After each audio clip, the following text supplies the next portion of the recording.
Empatia é diferente de simpatia. Dois termos com grafia parecida, mas significados distintos e que confundem muita gente. Simpatia é um estado sentimental de alguém que tem o hábito de ser agradável com o outro. Empatia, que é considerada também uma virtude, é a prática de se colocar no lugar do outro, para tentar entender o que a pessoa sente, pensa. Esse é o tema do segundo episódio do Se Liga, um podcast sobre comunicação pessoal para te ajudar a se comunicar melhor. Eu sou Áurea Regina de Sá, jornalista, coach de comunicação, especializada em media training. Seja bem-vindo, seja bem-vinda. Para produzir esse material, eu entrevistei uma neurocientista e outros especialistas. Tem bastante gente. Falei com instituições que têm programas de empatia, ouvi pessoas que vivenciam isso. Eu encontrei dados interessantes que eu vou compartilhar aqui com você, como os do estudo desenvolvido pela Universidade de Michigan, nos Estados Unidos, que mostra uma lista dos países mais empáticos. Em 2016, foi a primeira vez que cientistas classificaram nações a partir da empatia de seus povos. Dados de mais de 100 mil adultos que vivem em 63 países revelaram que o Equador é o local mais empático do mundo, seguido pela Arábia Saudita e o Peru. O Brasil ocupa o 51º lugar, a mesma posição da Rússia. Até parece que o nosso país fala muito sobre empatia. No Instagram, por exemplo, essa hashtag já foi usada quase 2 milhões de vezes. Mas será que nós praticamos mesmo a empatia? A empatia per se não é nada soberano, nem precioso, nem religioso, nem ético. É uma função cerebral que foi muito importante para que nós pudéssemos exercer nossas funções sociais de forma mais elaborada. É uma função de poder, nesse momento, eu estar aqui tentando entender o que é que você está sentindo aí. A partir do seu tom de voz, da sua expressão facial, de como que você me entende. Se você me pergunta alguma coisa, eu quero entender nessa sua pergunta onde é que você quer chegar com ela. Tudo isso é empatia. Tudo isso é simular a existência do outro. A neurocientista e doutora em ciências pela USP, Carla Tiepo, me explicou que o ser humano tem uma função cerebral que faz com que, por exemplo, quando você está expressando uma emoção, sobre a qual eu tenho interesse em saber o que significa, eu imito você internamente, experimento o que você está experimentando. Então, eu consigo sentir o que você está sentindo, porque eu provoco isso em mim. Ou seja, quanto mais inspirado for o ser humano para a prática da empatia, mais ele consegue ativar essa função do cérebro. E talvez isso explique por que o Brasil ocupa a posição de número 51 no ranking dos 63 países mais empáticos que eu citei. Muitas ações negativas ganham destaque na mídia e nas redes sociais também. Em vez disso dirigir as pessoas para negar as práticas inadequadas, acaba validando o comportamento de alguns. Mesmo assim, tem muitas atitudes positivas que estão fazendo a diferença e merecem ser reconhecidas. Uma delas acontece no Rio Grande do Sul, com o movimento Empatia no Trânsito. Eu me coloco no teu lugar, você se coloca no lugar de alguém, e a gente vai mais devagar, pra ir mais além. O trânsito pode deixar marcas boas. Deixar marcas boas no trânsito é o objetivo da diretora institucional do Detran Gaúcho, Disa Gonzaga, que inaugurou a Fundação Tiago Gonzaga em 1996, depois de perder o filho, o Tiago, com apenas 18 anos, num acidente de trânsito. Trânsito é vida, o que circulam nas avenidas, nas ruas, nas estradas não são máquinas, né, são vidas.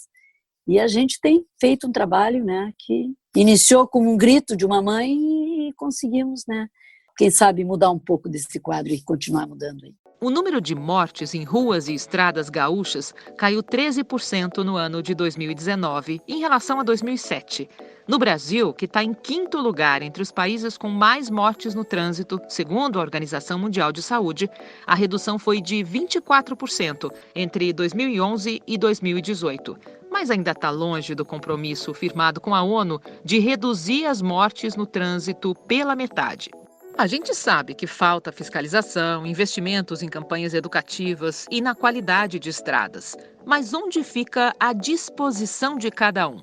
Cada um pode fazer a sua parte, né? Só ter empatia mesmo, né? Eu gosto dessa palavra. Então, a empatia é uma coisa das mais importantes para a gente desenvolver e rapidamente, né? Que a gente precisa disso.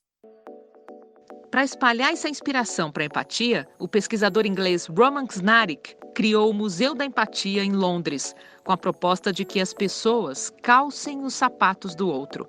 Roman é autor de 8 livros, traduzidos para 20 idiomas, e um dos títulos mais famosos é O Poder da Empatia, a arte de se colocar no lugar do outro para transformar o mundo. Em 2017, o Intermuseus, que é uma associação civil sem fins lucrativos que promove ações para gerar transformação social, recriou em São Paulo o Museu da Empatia. A exposição, que é uma experiência interativa chamada Caminhando em Seus Sapatos, tem o nome baseado num ditado norte-americano que diz o seguinte: antes de julgar um homem, ande 1 milha no lugar dele. Imagina um container bem grande, simulando uma enorme caixa de sapatos. Lá dentro parece uma loja, com vários tipos de calçados, doados por pessoas que também gravaram um depoimento em áudio, contando um pouco da sua história. Eu não tive a oportunidade de conhecer a exposição, mas a Andréia Buoro, do Intermuseus, que organizou o evento, descreve como tudo acontece.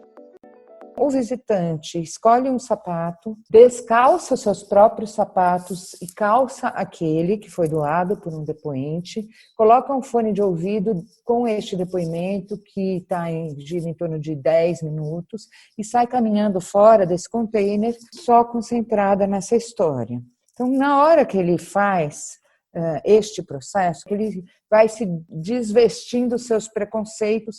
A pessoa que ouviu aquilo, independente da posição que ela continue a ter ou possa ter, ela já nunca mais vai sentar no almoço de domingo com a família e vai conseguir discutir esse assunto sem estar com aquele outro lado de quem viveu isso na cabeça. Então, isso é poderoso também para mudar o olhar das pessoas, né? Para mudar esse olhar e esse ponto de vista, é importante se abrir para praticar. Não precisa ter nascido empático, você pode se tornar empático.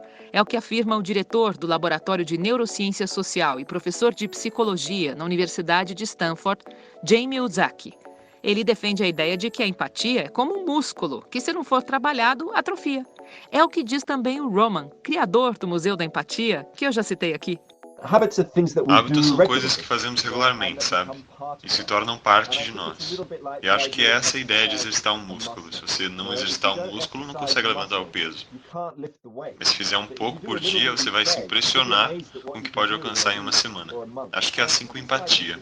Você precisa fazer um esforço consciente.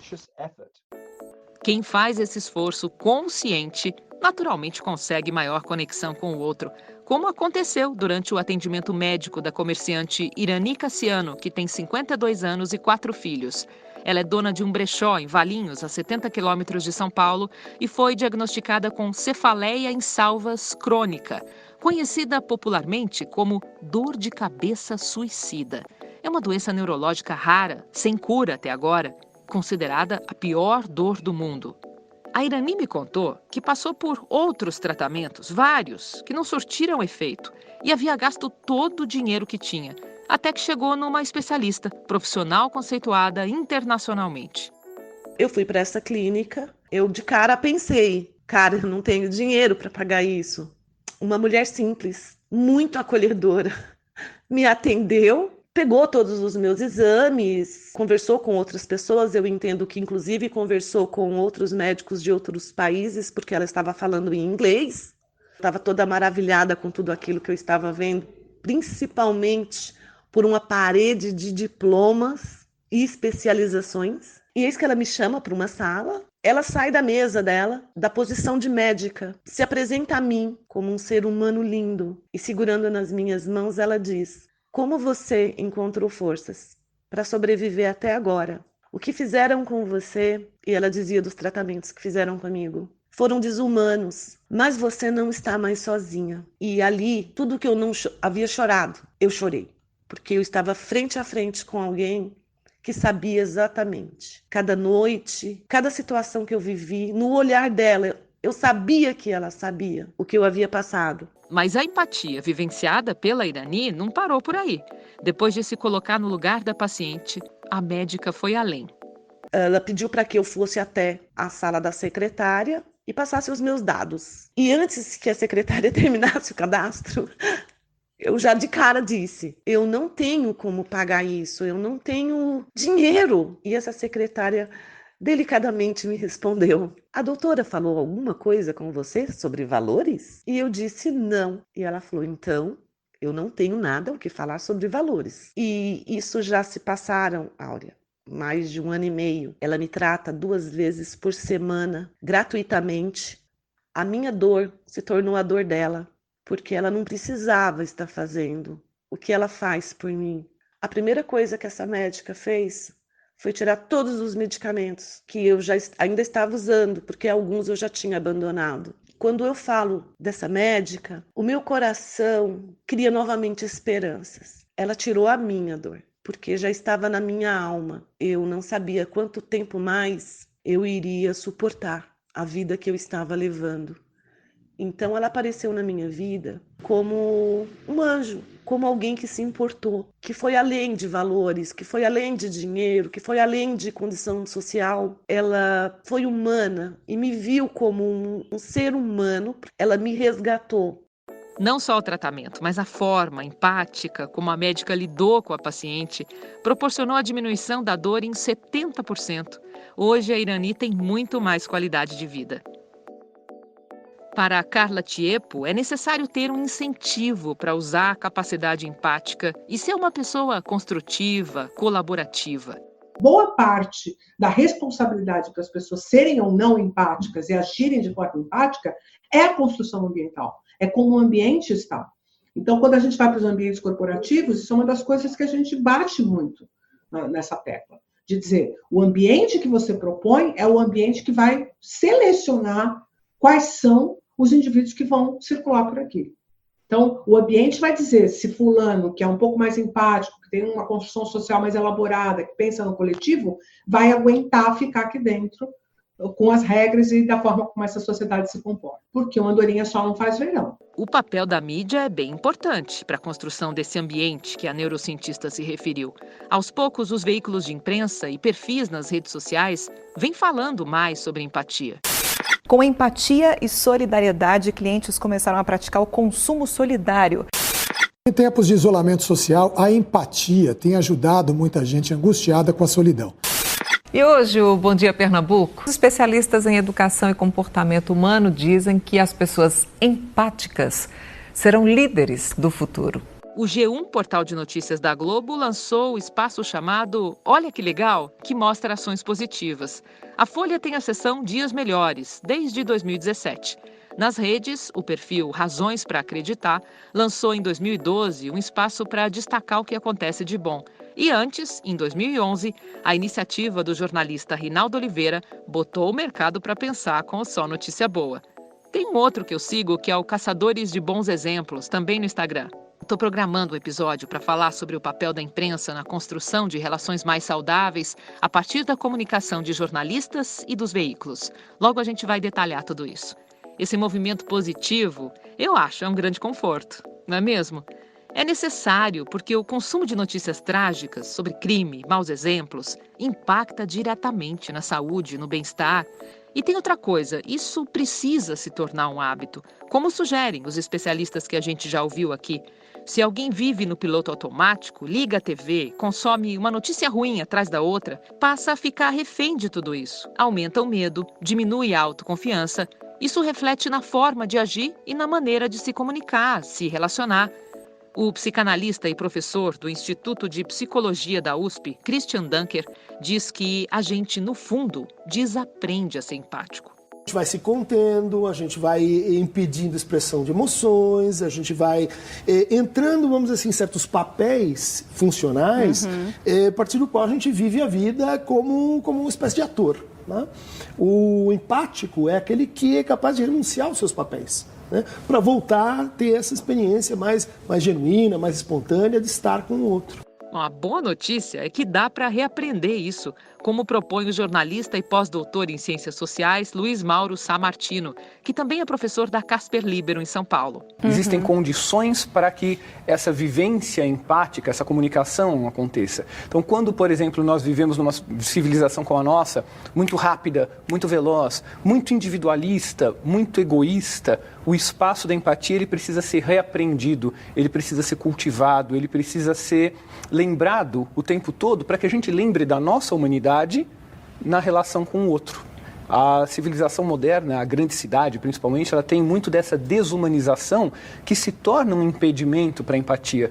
Na agência mais legal do mundo, esse é o slogan da fábrica, agência de propaganda. Esse espaço da empatia é cultivado.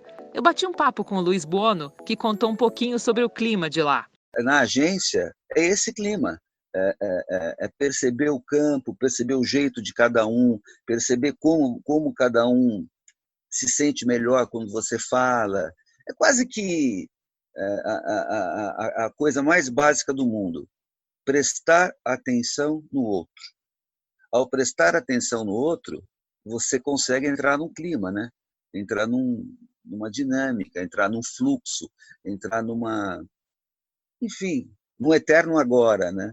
Bom, por falar no agora, quem inspira muito sobre o sentido de viver no agora é o escritor alemão Eckhart Tolle, autor de O Poder do Agora. E essa é a base de todo o desenvolvimento pessoal. Se você não tem consciência do que sente, pensa e fala, vai ter mais dificuldades de se comunicar. Mas, olha, pessoalmente, eu sinto que esse despertar está acontecendo. Você não acha?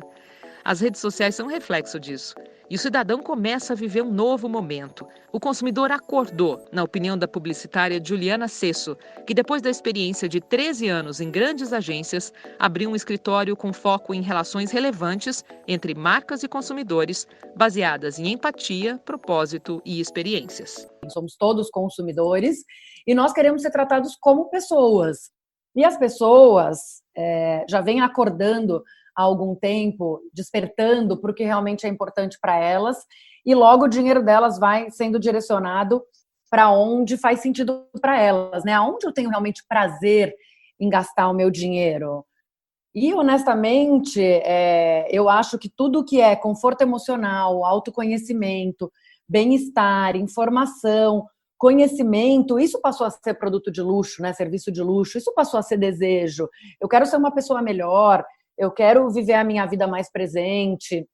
E eu acredito super que esse despertar, que era de poucos, aconteceu de forma bem mais agressiva, se a gente pode dizer dessa forma, durante a pandemia. Uma prova disso são os resultados de um levantamento nacional realizado pela Escola Superior de Propaganda e Marketing do Rio, entre 28 de abril e 1º de maio, agora, durante a crise do coronavírus. A pesquisa mostrou as 5 principais marcas que são lembradas de forma positiva por seus valores sociais. E a primeira empresa foi a Magazine Luiza, principalmente pela postura da líder, a Luiza Trajano, no tratamento para com os colaboradores. A lista também mostrou o oposto. A rede de restaurantes Madeiro e a rede varejista Avan foram identificadas pelos entrevistados como os destaques negativos durante a pandemia. É essa identificação das pessoas com as marcas que define quem continua no mercado e quem precisa se reposicionar. Isso não é puramente uma estratégia de marketing. Porque falaram tanto, durante tanto tempo, sobre propósito de uma forma que parecia simplesmente uma estratégia de marketing. E não é, isso é conexão real com o consumidor. Eu, enquanto consumidora, só vou comprar de marcas que tenham a ver comigo, com essa pessoa que eu quero ser, que eu busco ser. Talvez eu ainda não seja a pessoa que eu sonho ser, mas o meu lifestyle, a vida que eu escolhi viver com a minha família, ou sozinha, ou com os meus cachorros, ou viajando pelo mundo, as marcas elas têm que ter empatia e conversar comigo de igual para igual e me trazer conhecimento sem querer me explicar, me dizer como é que faz, me dar o certo e o errado, e sim nós estarmos juntos nessa jornada. E para que isso aconteça e seja percebido de forma real pelo consumidor, é preciso vir de dentro para fora. É no que acredita a Fabiana Gutierrez, sócia de Carlotas, uma empresa com um propósito social que leva o diálogo sobre empatia para dentro das empresas. quando você cria um ambiente onde você tem esse olhar empático, principalmente para os erros, você propicia que as pessoas confiem nas outras, que elas se sintam muito mais à vontade para experimentar e ser mais criativo. Porque se você está num ambiente muito punitivo, você fala, eu não vou sair do meu quadrado, eu não vou criar nada, porque se eu arriscar, né, a criatividade vem com risco. Se eu arriscar, pode ser que eu perca o emprego, eu vou tomar bronca, eu vou tomar uma punição. Isso passa pelo exercício do autoconhecimento. Sem isso, não dá para ser empático, se comunicar melhor. Não dá para a gente querer olhar o outro e olhar as nossas relações se a gente não olhar para dentro da gente. Tudo começa, né, nesse serzinho que somos nós, né? Então, por isso que eu acho que é tão desafiador, né? Quando você começa a fazer esse exercício de, puxa, como é que eu posso cuidar dessa relação? Isso muda tudo. Você cria ambientes muito mais abertos, muito mais criativos, muito mais eficientes, muito mais tolerantes no sentido de que eu deixo experimentar, eu deixo errar, eu acolho essas experiências para que isso seja um aprendizado para todo mundo. Então, assim, a gente vê muitos ganhos quando você começa a trabalhar com comportamentos empáticos dentro das empresas. O tema empatia já está na sala de aula corporativa, tanto de forma presencial como virtual. Eu conversei com algumas empresas que implantam programas de empatia há algum tempo, e eu acredito que esse tipo de investimento ainda vai crescer muito mais por causa da necessidade do distanciamento, o aumento do trabalho remoto. A empatia, quando trabalhada da forma certa, ela traz, primeiro de tudo, efeito no ser humano. Essa é a opinião da Gabriela Speitia Rodrigues, analista de educação corporativa do Bradesco. Claro, a gente está falando sim de funcionários de uma organização, mas a gente precisa lembrar que eles são seres humanos, né? E como a gente sabe, o ser humano ele precisa se relacionar com o outro. Nós precisamos dessa relação, de criar conexão com as pessoas. A partir daí, quando a pessoa ou o funcionário entende como a empatia funciona na vida dele, seja profissional ou pessoal, ele consegue enxergar todos os benefícios que a empatia aplicada no dia a dia vai trazer para ele. Cada vez mais a gente ouve falar de soft skill, e acho que a empatia ela se encaixa perfeitamente nesse termo, porque o que são competências técnicas, hoje a gente aprende, a gente vai, lê alguma coisa, escuta um especialista e tudo bem. Quando a gente fala de habilidade comportamental, no caso da empatia, o desafio sempre é maior. Por isso que a gente traz o tema para a sala de aula, seja no formato presencial ou virtual, visando sempre a mudança de comportamento. E aí que está o pulo do gato, né? Se a gente, como RH, como empresa, consegue atingir essa mudança de comportamento, automaticamente as relações no ambiente de trabalho seguem diferentes. Criam-se maiores conexões, seja entre pares, entre equipes, entre líderes e liderados, gera-se um maior engajamento, flui muito melhor uma comunicação e automaticamente criam-se ambientes de maior confiança. E se a gente consegue atingir isso, um ambiente corporativo que tem esse alto nível de confiança, as entregas e, consequentemente, os resultados são sim diferentes. No começo da resposta, você ouviu, a Gabriela bem destacou, e é sempre importante lembrar disso, que os funcionários são seres humanos. E como é que fica, então, a interação das pessoas com a inteligência artificial, no momento em que isso toma cada vez mais o espaço das nossas vidas? Eu conversei sobre esse tema com o executivo da área de educação, Jaime Ribeiro, que escreveu o livro Empatia, Por que as pessoas empáticas serão os líderes do futuro. No vídeo que ele gravou comigo no ano passado, dentro da livraria Martins Fontes, em São Paulo, e que está lá no meu canal do YouTube, na playlist Prazer em Conhecer, o Jaime faz uma provocação interessante.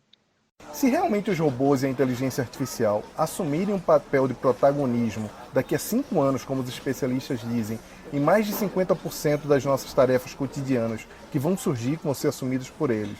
Se a inteligência artificial dominar várias interações que nós já fazemos, tanto entre nós como com companhias, com o governo e etc., quem que vai garantir que toda essa tecnologia seja usada a serviço da coletividade? Quem que vai garantir que um homem não vai usar todos os dados hoje que já existem sobre pessoas, sobre governo, sobre tudo? Quem vai garantir que isso vai ser usado para o bem, vai ser usado para a humanidade e que isso não pode cair em mãos erradas?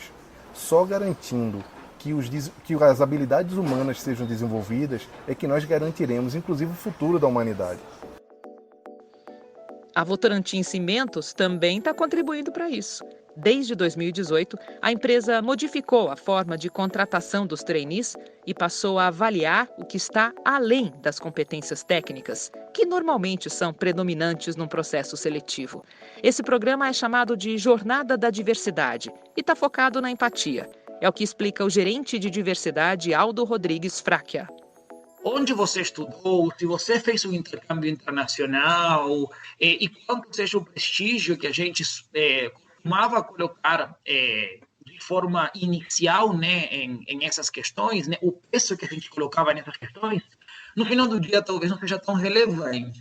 E sim poder olhar para essas experiências que trazem essa bagagem, que junto com a matéria-prima que o trainee traz com ele, vão permitir ver o melhor que ele tem para aportar ao longo do dia a dia na companhia, né?